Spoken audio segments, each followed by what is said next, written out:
योग क्रांति परिवार के YouTube चैनल पर आप सभी का स्वागत है। आज हम बात करने जा रहे हैं घेरण्य संहिता प्रश्न संग्रह की, या हम कहें स्मार्ट फैक्ट की। यहाँ पर हम आपको एक प्रश्न और उत्तर एक साथ मिलान करके बताएंगे। यदि आपने इससे पहले हमारा हठ प्रदीपिका का वीडियो नहीं देखा है तब आप वह देख सकते हैं। हमारी प्लेलिस्ट पर जाकर भी आप देख सकते हैं और सीधे सर्च करके भी आप देख सकते हैं। आगे आने वाले समय में हठ प्रदीपिका से संबंधित और भी कई वीडियो हम लेकर आएंगे। हमने 2017 से 2019 के मध्य यूजीसी नेट में आए हुए प्रश्न का एक पेपर बना दिया है जो कि श्रीमद् भगवत गीता का है। यदि आपने वह भी नहीं देखा है तब आप देख लीजिए। चलिए शुरुआत करते हैं। घेरण्य संहिता का संबंध राजा चाणक्यपाली से है। इस ग्रंथ में ऋषि घेरण्य एवं राजा चंडिकापाली के बीच का संवाद है। यह प्रश्न आपसे पूछा जा सकता है कि घेरण्य संहिता में किन के बीच संवाद है। आपको 4 ऑप्शन दिए जाएंगे। आपको बताना होगा कि घेरण्य संहिता जो है ऋषि घेरण्य एवं राजा चंडिकापाली के बीच का संवाद है। देख लेते हैं अगला प्रश्न। आज का अगला प्रश्न है, घेरण्य संहिता को स्मृति ग्रंथ के रूप में जाना जाता है। यह प्रश्न वैसे नहीं पूछा जाएगा, फिर भी आपको मालूम होना चाहिए। इस पर्पज से भी हम आपको बहुत सारे प्रश्न बता देते हैं। अगला प्रश्न, घेरण्य संहिता का कोई निश्चित काल नहीं है, इसीलिए इसे स्वतंत्र मान्यता मिली है। परंतु कुछ योगियों द्वारा घेरण्य संहिता को 17वीं शताब्दी का ग्रंथ माना जाता है। यहाँ पर हमने सिर्फ यही आपको बताया है कि घेरण्य संहिता जो है यह कब आई, इसका कोई निश्चित काल अभी तक नहीं मिला है। लेकिन कुछ योगी जो हैं वह बताते हैं कि घेरण्य संहिता 17वीं शताब्दी का ग्रंथ है। अगला प्रश्न, घेरण्य संहिता के रचयिता कौन हैं? तो यह प्रश्न बहुत ही ज़्यादा सरल है, आप सबको आता ही होगा कि घेरण्य ऋषि जो हैं घेरण्य संहिता के रचयिता हैं। अगला प्रश्न, स्वामी निरंजनानंद जी के अनुसार घेरण्य संहिता की पहली प्रति 1804 सन की है। यहाँ पर मैंने आपको बताया है पहले, यहाँ पर आप देखिए कि कोई जो है निश्चित काल नहीं है, लेकिन कुछ योगी 17वीं शताब्दी का मानते हैं। लेकिन जो निरंजनानंद जी हैं वह ऐसा मानते हैं कि इसकी जो प्रथम प्रति आई थी वो 1804 सन की आई थी। तो आपसे यह प्रश्न पूछा जा सकता है कि स्वामी निरंजनानंद जी के अनुसार घेरण्य संहिता की पहली प्रति कब आई हुई थी? आपका आंसर होगा सन 1804 में। अगला प्रश्न, घेरण्य संहिता में वर्णित योग का नाम सप्तांग योग है, इसलिए घेरण्य संहिता को सप्तांग योग नाम से भी जाना जाता है। आपको यह याद रखना है कि घेरण्य संहिता में सप्तांग योग का वर्णन है। आपसे यह प्रश्न पूछा जा सकता है कि सप्तांग योग का वर्णन किस ग्रंथ में है। 4 ऑप्शन आपके पास होंगे, सही आंसर आपको चुनना होगा। ऐसे ही आपको यह भी प्रश्न पूछा जा सकता है कि घेरण्य संहिता को सप्तांग योग या फिर घेरण्य संहिता को अन्य और किस नाम से जाना जाता है, तब आपका आंसर होगा सप्तांग योग नाम से भी जाना जाता है। देख लेते हैं हम आज का 7वां प्रश्न। घेरण्य संहिता में योग के 7 अंग बताए गए हैं। यहाँ पर हमने भी आपसे बात की कि घेरण्य संहिता में सप्तांग योग का वर्णन है। सप्तांग मतलब 7। वही बात यहाँ पर की गई है कि घेरण्य संहिता में 7 अंग की बात की गई है। अगला प्रश्न, घेरण्य संहिता में 7 अध्याय हैं। यह 3 प्रश्न आपस में मिले हुए हैं। घेरण्य संहिता में सप्तांग योग का वर्णन है, 7 अंग हैं और 7 ही जो है अध्याय हैं। यह प्रश्न आपसे पूछा जा सकता है कि घेरण्य संहिता में कितने अध्याय हैं। आपका सही आंसर होगा 7 अध्याय हैं। याद रखना भी बहुत ज़्यादा सरल है, इसलिए आपको याद रखना है। देख लेते हैं आज का अगला प्रश्न। प्रथम अध्याय में षटकर्म का वर्णन किया गया है। आपसे प्रश्न पूछा जा सकता है, घेरण्य संहिता में प्रथम अध्याय में किसका वर्णन किया गया है। या आपसे प्रश्न पूछा जा सकता है, प्रथम अध्याय में या अर्थात मतलब षटकर्म का वर्णन घेरण्य संहिता में किस अध्याय में किया गया है। आपको बताना पड़ेगा प्रथम अध्याय में किया गया है। देख लीजिए आज का 10वां प्रश्न। द्वितीय अध्याय में आसन का वर्णन किया गया है। यह भी आपको याद रखना है। प्रथम में षटकर्म, द्वितीय में आसन का वर्णन है। यह प्रश्न आपसे पूछा जाएगा कि द्वितीय अध्याय में घेरण्य संहिता में किसका वर्णन किया गया है। आपका उत्तर होगा आसन का वर्णन किया गया है। वहीं इस तरह से भी पूछा जा सकता है कि घेरण्य संहिता में आसन का वर्णन किस अध्याय में किया गया है। 4 ऑप्शन आपके पास होंगे, आपको मालूम होना चाहिए। अगला प्रश्न, तृतीय अध्याय में मुद्रा का वर्णन किया गया है। आपको यह मालूम होगा। प्रथम में षटकर्म, दूसरे में आसन, तीसरे में मुद्रा। आपको यह क्रम पूछा जा सकता है, तो क्रम आपको ज़रूर याद रखना है।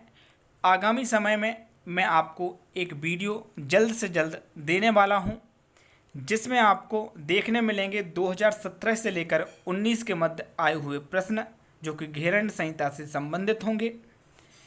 आपको क्रम याद रखना आवश्यक है कि कौन से क्रम में कौन से अंग की बात की गई है। अगला प्रश्न, चतुर्थ अध्याय में प्रत्याहार प्रकरण का वर्णन है। तो चतुर्थ अध्याय में किसका वर्णन है? प्रत्याहार का वर्णन है। यह प्रश्न भी आपसे पूछा जाएगा, आपको आना चाहिए। आज का 13वां नंबर प्रश्न, पंचम अध्याय में प्राणायाम का प्रकरण कहाँ पर है? यह प्रश्न आपसे पूछा जाएगा। तो ध्यान रखना, पंचम अध्याय में जो है या 5वें अध्याय में जो है प्राणायाम की बात की गई है। आज का अगला प्रश्न, षष्ठम अध्याय में ध्यान का वर्णन किया गया है। यह प्रश्न भी आपसे पूछा जाएगा कि घेरण्य संहिता में षष्ठम अध्याय में किसका वर्णन किया गया है। आपका उत्तर होगा ध्यान का वर्णन किया गया है। यह भी प्रश्न आपसे पूछा जा सकता है, ध्यान का क्रम कौन सा है? तब आपको बताना होगा कि 6वें नंबर पर ध्यान का वर्णन किया गया है। अगला प्रश्न, आज का 15वां प्रश्न, सप्तम अध्याय में समाधि का वर्णन किया गया है। आपसे यह पूछा जा सकता है, सप्तांग योग में घेरण्य संहिता के अनुसार अंत में किसका वर्णन किया गया है? आपको आंसर देना पड़ेगा। समाधि का वर्णन किया गया है। आपको बहुत अच्छे से क्रम याद होना चाहिए, किस अध्याय में क्या है आपको आना चाहिए। अगला प्रश्न देख लेते हैं। सबसे पहला अंग षटकर्म को माना है, जिसमें 6 कर्म बताए गए हैं: धोती, वस्ती, नेति, न्यौली, त्राटक और कपालभाति। इसके पहले हमने हठ योग प्रतिपिका का 3rd पार्ट जब बनाया था, इसमें मैंने आपको बताया था कि हठ योग प्रतिपिका जो है, इसमें त्राटक का वर्णन कौन से क्रम में किया गया है और घेरण्य संहिता में कौन से क्रम में बताया गया है। तब मैंने यह क्रम आपको बताया था, आपको याद होना चाहिए, क्योंकि इससे संबंधित प्रश्न कई बार पूछे जा चुके हैं।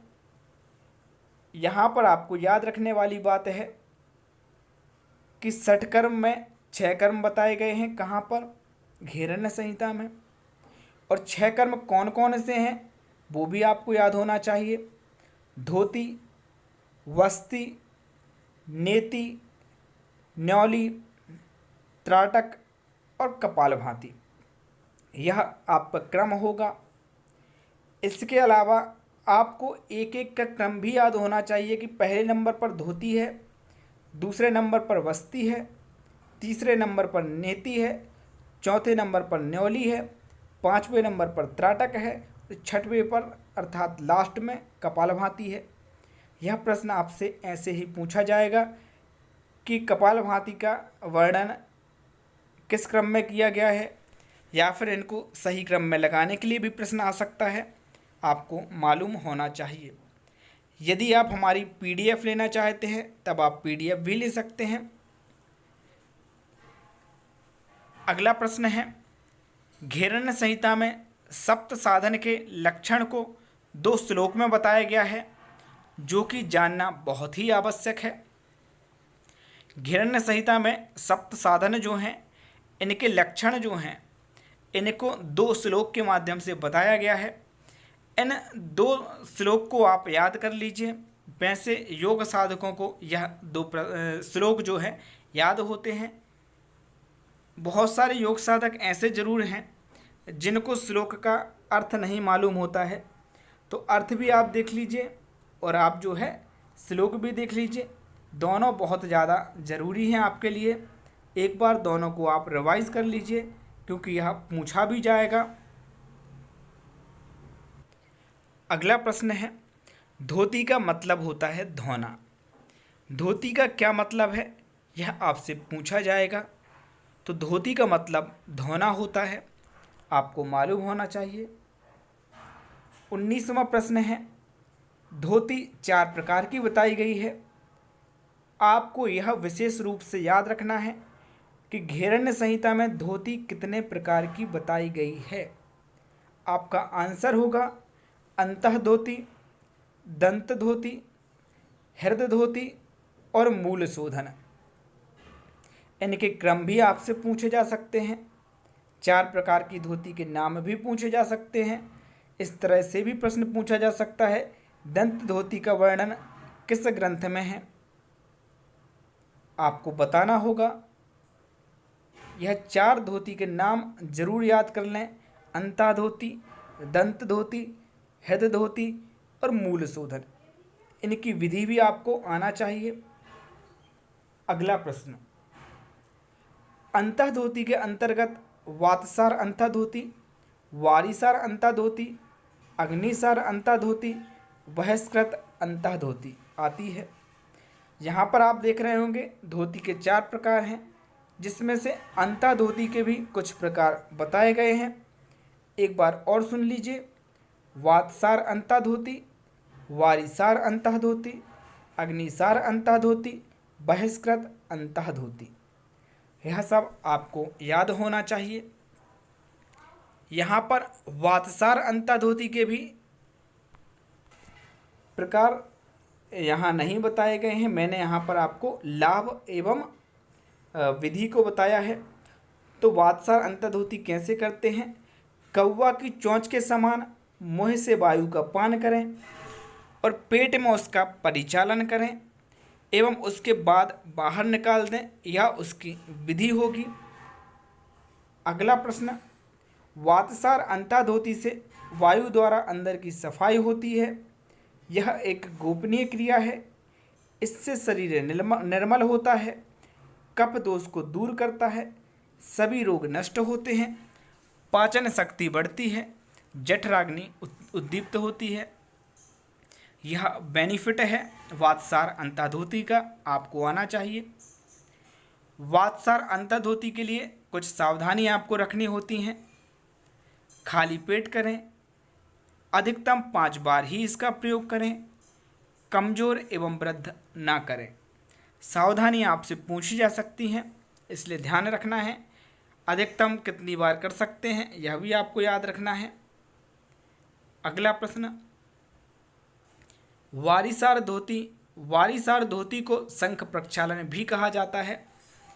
बहुत सारे योग साधक को यह नहीं मालूम होता, इसीलिए हमने यहाँ पर शो कर दिया है कि वारीसार धोती जो होती है वही शंख प्रक्षालन होता है। शंख प्रक्षालन बहुत सारे योग साधक जानते हैं, लेकिन वारिसार धोती नहीं जानते हैं। तो यहाँ पर मैंने दोनों का ही वर्णन कर दिया है। अगला प्रश्न,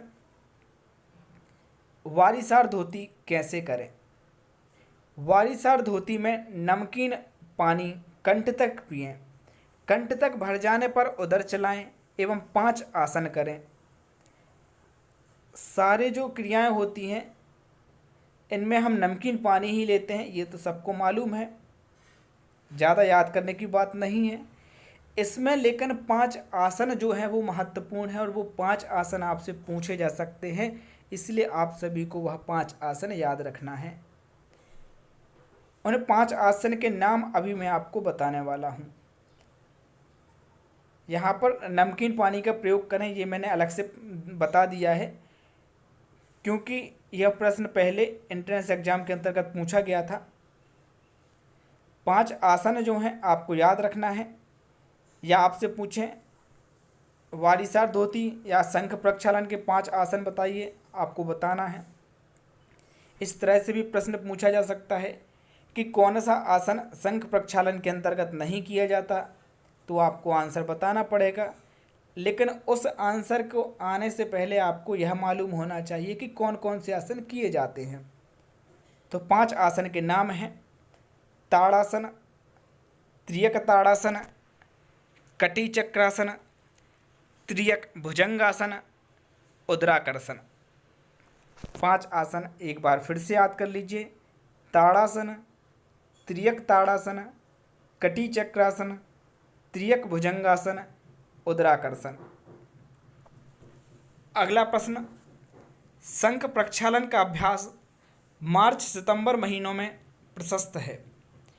शंख प्रक्षालन 6 महीने के अंतराल में करना चाहिए। प्रश्न आपसे पूछा जाएगा शंख प्रक्षालन कौन से जो है महीने में किया जा सकता है, तो मार्च से सितंबर तक के महीने जो हैं इनमें करना बहुत ही ज़्यादा लाभकारी बताया गया है, और इनके बीच में जो है 6 महीने का अंतराल रखना चाहिए, यह भी यहाँ पर बताया गया है। बहुत सारे योग साधक कमेंट बॉक्स में उत्तर नहीं लिखते हैं। आप सभी से निवेदन करना चाहूँगा कि कमेंट बॉक्स में आंसर भी दें और अपनी योग्यता की जांच भी करें।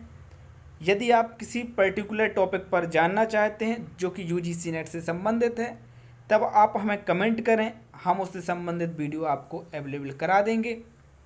वैसे धीरे धीरे करके हम आपको सारे ही अवेलेबल कराने वाले हैं। आप हमारे चैनल को सब्सक्राइब ज़रूर कर लें, क्योंकि सारे वीडियो के लिंक जो है मैं आपको व्हाट्सएप के माध्यम से नहीं दे पाता हूं, क्योंकि कई बार अच्छा नहीं लगता अलग अलग ग्रुप में डालना, इसलिए मैं जो है सिर्फ योग क्रांति परिवार के ग्रुप में डाल देता हूं कई बार, और कई बार जो है कहीं पर भी नहीं डालता हूं। चलिए अगला प्रश्न, वारिसार अंतर्धोती का लाभ। पेट की सफाई के लिए अच्छी क्रिया है, मुख्यतः बड़ी आंत की सफाई होती है, शरीर में जमा मल बाहर निकल जाता है, देव देह की प्राप्ति होती है, शरीर कांतिमय हो जाता है, मोटापा कम हो जाता है। वारिसार अंतर्धोती के लाभ यहाँ पर बताए गए हैं। आप सभी को मालूम होना चाहिए कि यदि आप वारिसार धोती करते हैं तब आपके पेट की सफाई हो जाती है। अगला प्रश्न, वारिसार अंतर्धोती, यह प्रश्न आपसे ज़रूर पूछा जाएगा कि वारिसार अंतर्धोती के पहले एवं बाद में आहार का विशेष ध्यान रखना चाहिए। यदि आप वारिसार धोती करते हैं तो आपको आहार का तो कम से कम ध्यान होना ही चाहिए, वरना वारिसार धोती का बेनिफिट नहीं मिलेगा, साथ ही साथ आपको हानि हो सकती है। तो वारिसार अंतर्धोती करने से पहले हल्का आहार आपको लेना चाहिए, एवं वारिसार अंतर्धोती या शंख प्रक्षालन करने के बाद खिचड़ी का आपको सेवन करना चाहिए। खिचड़ी आपकी घी डली हुई होना चाहिए। दूध का सेवन आपको नहीं करना चाहिए। दूध का सेवन नहीं करना है, इस बात का ध्यान रखें। कुछ लोग इसको दूध का सेवन करने में भी करें, ये भी पढ़ सकते हैं, इसलिए मैंने बता दिया दूध का सेवन नहीं करना है। प्रश्न, घेरण्य संहिता में वर्णित योग का नाम क्या है? ए सप्तांग योग, बी अष्टांग योग, सी चतुरंग योग, डी इनमें से कोई नहीं। नीचे कमेंट बॉक्स में आपको उत्तर लिखना है। अगला प्रश्न, घेरण्य संहिता के द्वितीय अध्याय में किसका वर्णन किया गया है? ए आसन का, बी प्राणायाम का, सी मुद्रा का, डी इनमें से कोई नहीं। नीचे कमेंट बॉक्स में आपका उत्तर होना चाहिए।